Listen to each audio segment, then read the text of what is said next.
Willkommen bei Melkovich. In dem Kanal kommentiere ich englischsprachige Podcasts und Videos im Bereich Geopolitik, um die deutsche Informationsblase und dem Mainstream etwas entgegenzustellen. Willkommen zur Show. Heute befasse ich mich mit mehreren kleinen Clips, wieder mal von Scott Ritter. Hier kurzer Ausschnitt von Judge Napolitano.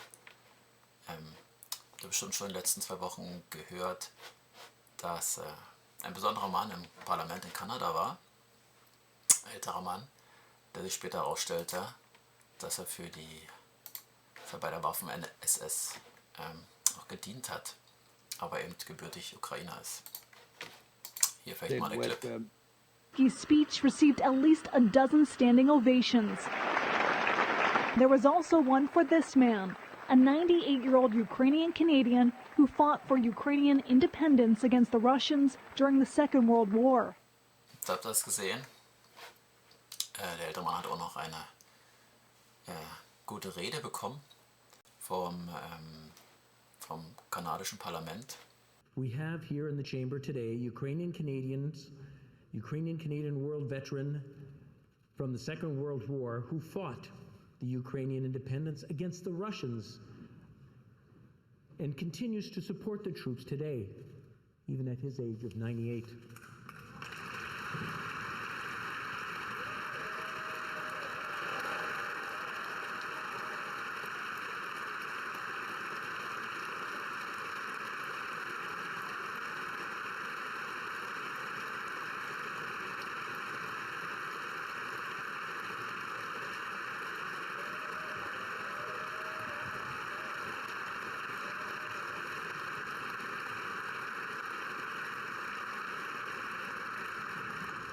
His name is Yaroslav Hunka.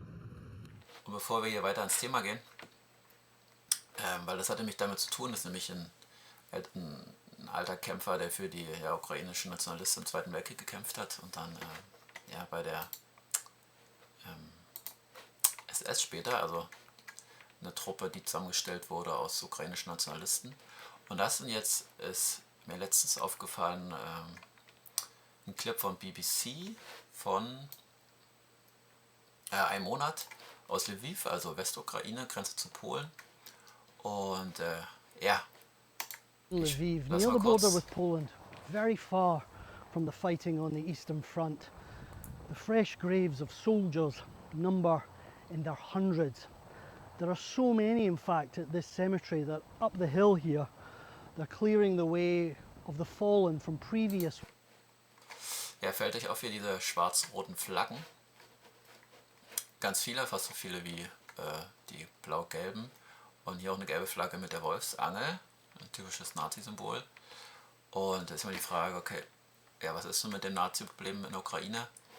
Wenn man mal die Bilder von den Friedhöfen vergleicht, ist ein der Unterschied mit Zentralukraine, die noch unter ukrainischer Kontrolle ist. Und hier in der Westukraine, wo wir diese schwarz-roten Flaggen sehen.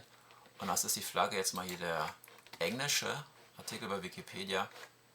Canadian Insurance Army. Und hier die andere, die deutsche, also der nationalistische Flügel der Ukraine. Gebildet nach dem Ersten Weltkrieg. Ja, aber sieht man schon den Unterschied hier. Der deutsche Artikel, sehr kurz. Und der englische sehr, sehr lang. Weil das ist eine große Diskussion. Die Westlichen wollen das quasi nur als Widerstandsarmee haben. Diese ukrainische aufständischen Armee, die quasi nur gegen die Sowjets gekämpft haben, aber die haben eine dunkle Vergangenheit mit der SS, mit Ermordung von Polen und Juden, also Hunderttausende. Und wurden dann später von der CIA benutzt, um quasi auch den Kampf gegen die Sowjetunion aufrechtzuerhalten. Und da gehen wir mal in das nächste Video von Danny Haifong. Die Übersetzung ist von YouTube. Der Übersetzer aus dem Englischen, da kann ein paar kleine Wörter falsch sein oder einige Wörter kommen manchmal auch nicht durch. Aber die Arbeit, hier die Videos direkt zu übersetzen, ist wirklich sehr, sehr groß, um einfach hier einen kleinen Kommentar zu zeigen. Of the SS. Now, Scott, on Friday, there was a celebration in Parliament after Zelensky's speech. And it was quite clear that Justin Trudeau was not just clapping, and Zelensky was giving the fist pump to this general. Actually, some camera angles look like he was literally giving the you know what signal to Hunka. But also, Anthony Rota, the chairman of Parliament, he has been dismissed. What do you make of this? Give me your opinion, because you've been on this program going over Ukraine's problem with fascists, with Nazis, and now this seems like a pretty big mask-off moment for one of Ukraine's staunchest allies in the collective West. So I'll kick it to you. Well, I think first of all, we need to understand that when you speak of the 14th Galatian division of the Waffen SS, it is a part of Canadian history. I mean, anybody who has studied World War II knows that this division surrendered to the British almost en masse.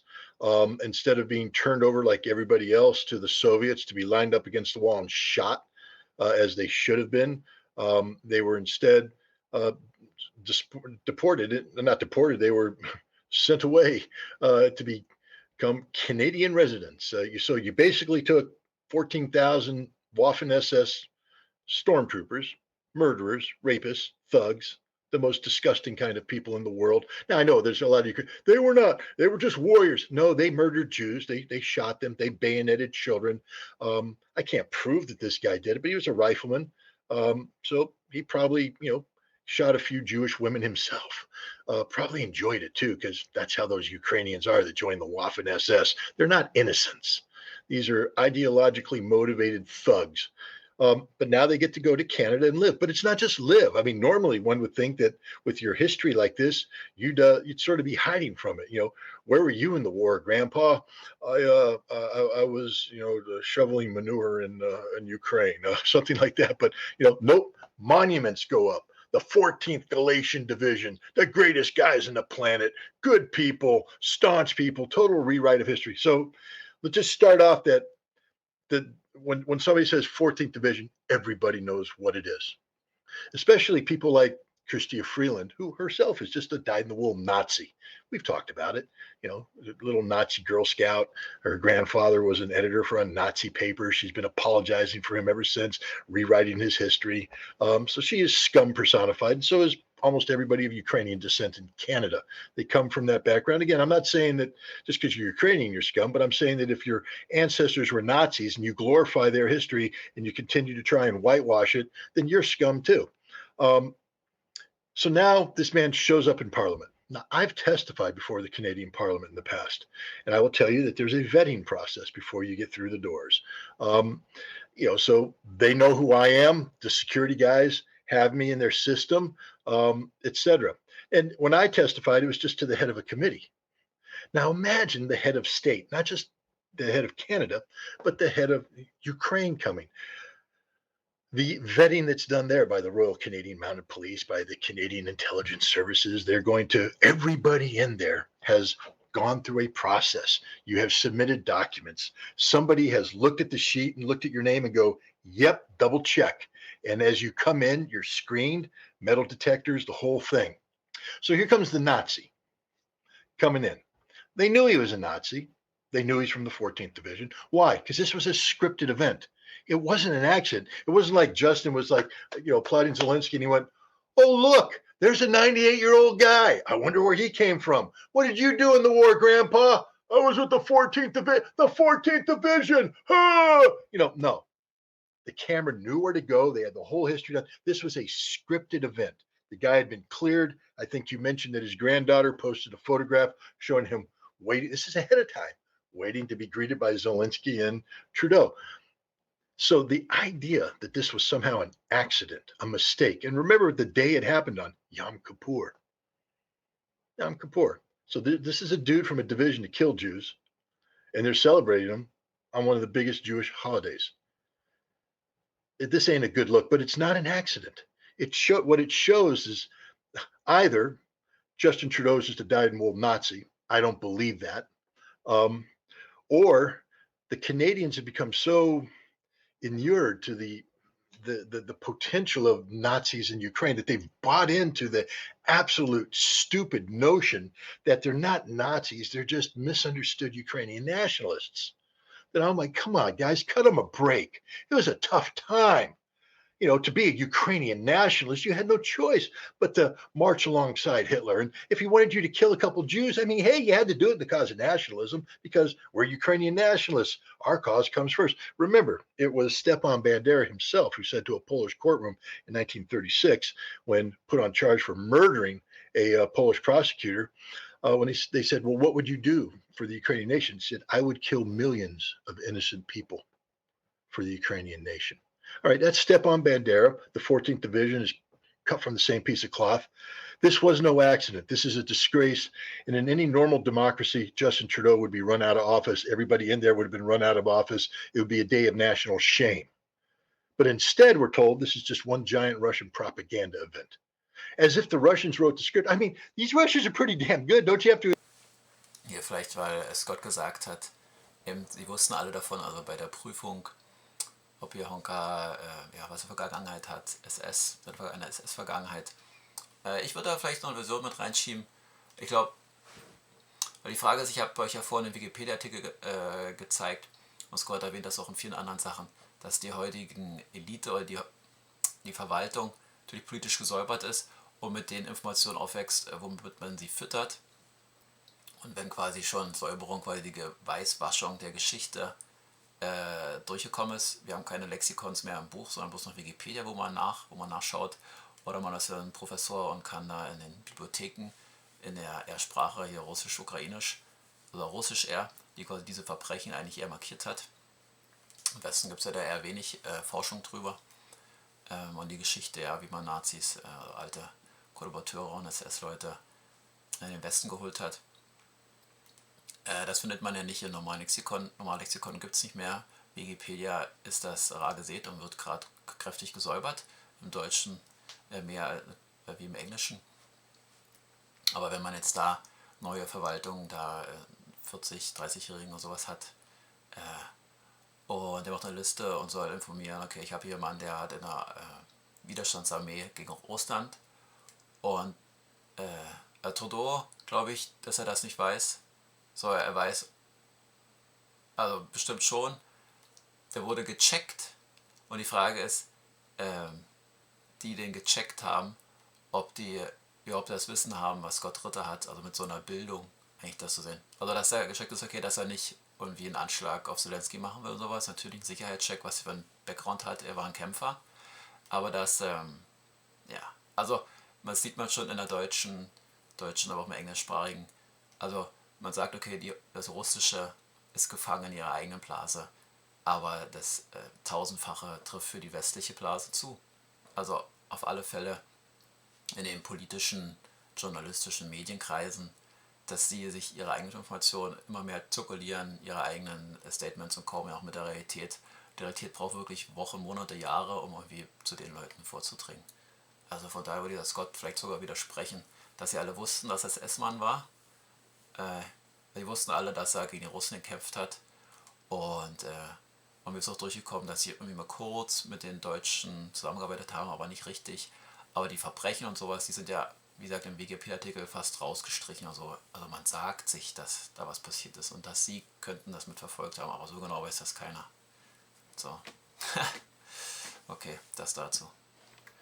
Jetzt hier noch mal kurz die Entstehung der Nationalisten in der Westukraine.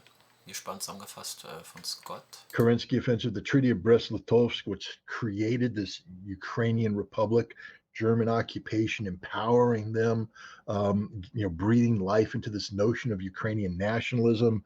Where do you draw the lines? You have the Polish-Soviet War, where Red Army troops are driving to Warsaw, the Poles kick them back, they drive to Kiev, they have to stop, and then you get this artificial line drawn on the map that sort of splits the Galatian population, which is an intermixed population of Polish people and Western Ukrainians. And then you have people like Petrulia, the early Ukrainian nationalist, coming in. He sets the tone for Bandera, rising up through the ranks. fighting, because Bandera operated on Polish soil, not Russian, Ukrainian soil. But Ukrainian nationalism was born actually in the Galician region of Poland. Then the Second World War starts. The resentment that the Ukrainian nationalists had towards the Poles and the Polish Jews in particular manifested itself. One only has to take a look at the rape of Lvov that took place in July of 1941, where Bandera's troops ran through that city, slaughtering thousands of Jews. I mean, the photographs of that, it was well documented, and the photographs will turn your stomach. I think everybody should see them, but don't do it on an empty stomach. I think these are things that have to be seen to understand it. If you look in the eyes of the boys chasing down the naked, half-naked Jewish girl that they're getting ready to rape and beat to death, she's already bloodied in the face. Her clothes have been torn off. And you look at the eyes, it's a wolf. It's a pack of wolves going in for the kill. And it's important to see that because this 98-year-old guy was a young guy during that time. And I can guarantee you that his eyes looked that way too. He was chasing down the Jewish girls and raping them and killing them because that's what they did. But the Ukrainian nationalists organized their own units.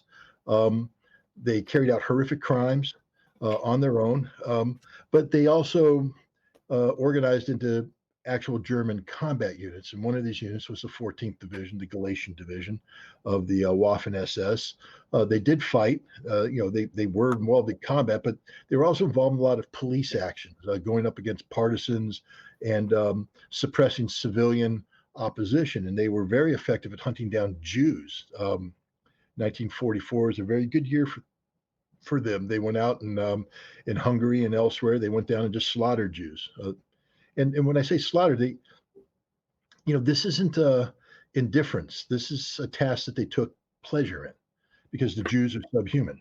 It's the same thing. They take pleasure in killing Poles and killing Russians because they view themselves as the Aryan super race along there with the Germans.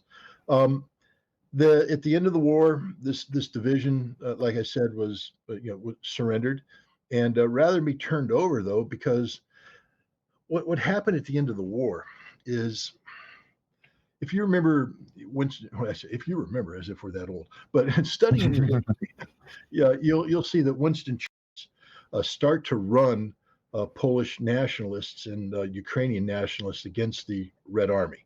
And they're actually killing Red Army soldiers.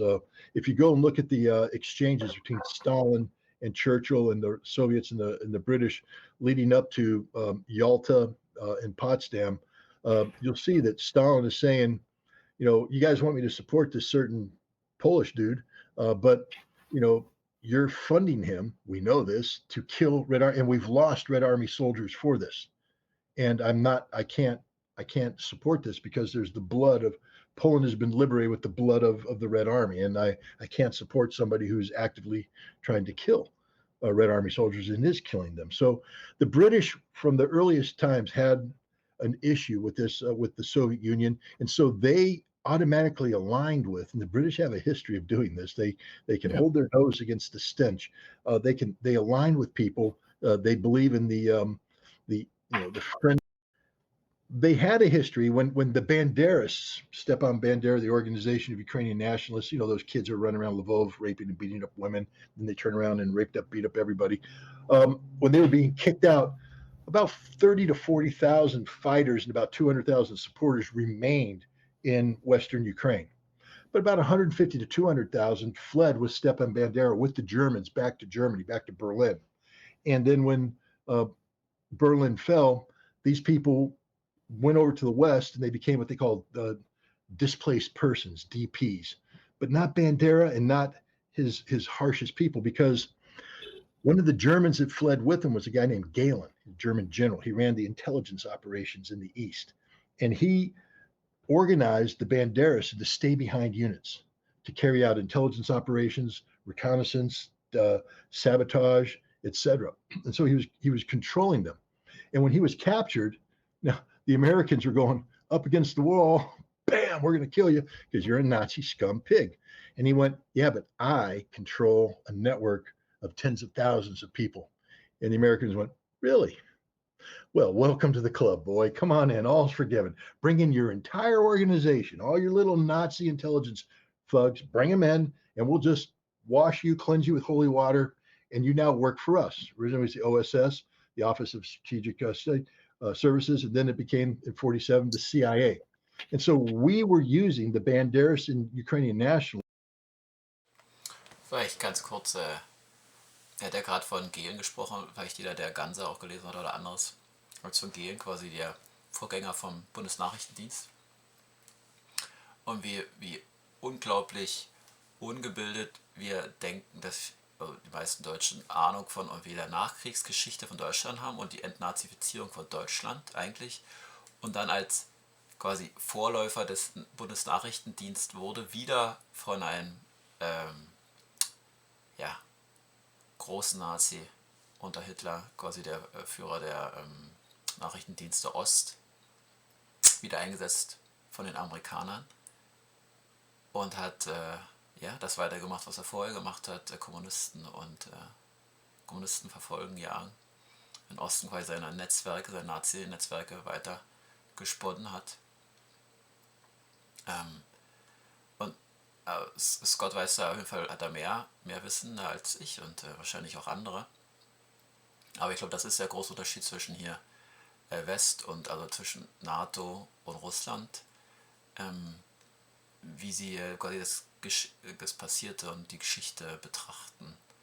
Also die NATO quasi versucht, oder die westlichen Staaten versucht, und wie die Überläufer, die sie genommen haben, um quasi ihre antikommunistische, anti-Sowjet-Politik quasi erfolgreich fortzufahren, quasi Nazis aufgenommen haben, überall im Westen verteilt, auch in Deutschland wieder, um quasi erfolgreich gegen die Sowjets vorzugehen. Und die Sowjets jetzt danach Russland genau weiß, okay, was passiert ist. Aber die Bevölkerung in Westeuropa quasi dieser Flecken komplett weiß ist in der Geschichte. Also komplette Weißfärbung. Man weiß es nicht. Und wenn die Personen aufgewandt, dann werden sie entweder mehr als Ausnahmen oder weiß gewaschen. Also dass es gar nicht so ein schlimmer Mann war. Genau, also wie es bei den ukrainischen Nationalisten am Zweiten Weltkrieg, es waren ja nur Unabhängigkeitskämpfer, keine Kollaborateure und eigentlich Mörder, die eigentlich die Drecksarbeit der deutschen SS gemacht haben, quasi Partisanen aufstöbern und Juden verfolgen. To communicate with the Banderas that are in Ukraine. So all this is going on. Meanwhile, you got 14,000 Galatian soldiers, and we go, what do we do with them? Well, the Brits said, off to Canada you go. And so they shipped that unit off. They shipped a whole bunch of these Ukrainians from these DP camps throughout in West Germany, or occupied Germany. They shipped them to the United Kingdom, to the United States, to Canada, to Australia. They just dispersed them, and they reinforced an existing Western Ukrainian diaspora of people who had fled, after the First World War. They were sort of normal. Vielleicht, weil er hier gerade noch erwähnt hat, wie sie die nach Amerika und Kanada verschifft haben. In einem anderen Podcast genau über dasselbe Thema ging es genau darum, dass genau so eine Nazis und Faschisten genommen wurden, was quasi auch der Westen quasi in seiner Geschichtsprägung, in seiner kapitalistischen Geschichtsprägung nicht erwähnen will oder auch gar nicht benennen kann selber, dass man noch so eine Truppenteile genommen hat, quasi faschistoide Kämpfer und Strukturen, um quasi als Streitbrecher gegen die Gewerkschaften zu agieren. Also in Deutschland und besonders in Amerika, aber Deutschland dann quasi noch vor Hitler, aber quasi Faschisten, also diese Richtung Nazis, Faschisten, die eigentlich im Grunde antisozialistisch, antikommunistisch, quasi als Streikbrecher, um die Gewerkschaften quasi mit Gewalt zu brechen. Und das war ja die Aufstrebenden in den 20ern, 30ern, quasi diese Macht der Gewerkschaften. Und das westliche Kapital hatte da ganz schön zu tun, um gegen die Gewerkschaften vorzugehen. Und natürlich war das auch mit der deutschen Geschichte, was man auch in Deutschland nicht thematisieren will, was man eher quasi aus dem sowjetischen Russland eher liest, warum die Faschisten und die Nazis an die Macht gekommen sind, weil das westliche Kapital sie schützen wollte und damit die Nazis unterstützt hat, um eben nicht bloß die Sowjets, aber generell die gewerkschaftliche, sozialistische und revolutionistische Richtung zu unterbinden.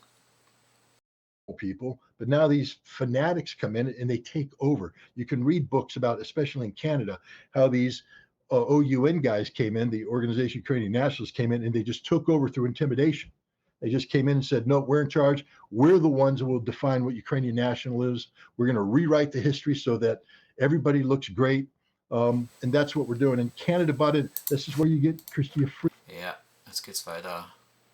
From 1944, because remember, the Red Army took over a lot of this territory in 44, even though the war didn't end until 45. From 44 until, say, 53, 54, so 10-year period, the Red Army and the internal security forces lost about 40 to 50,000 guys in combat, 10 years.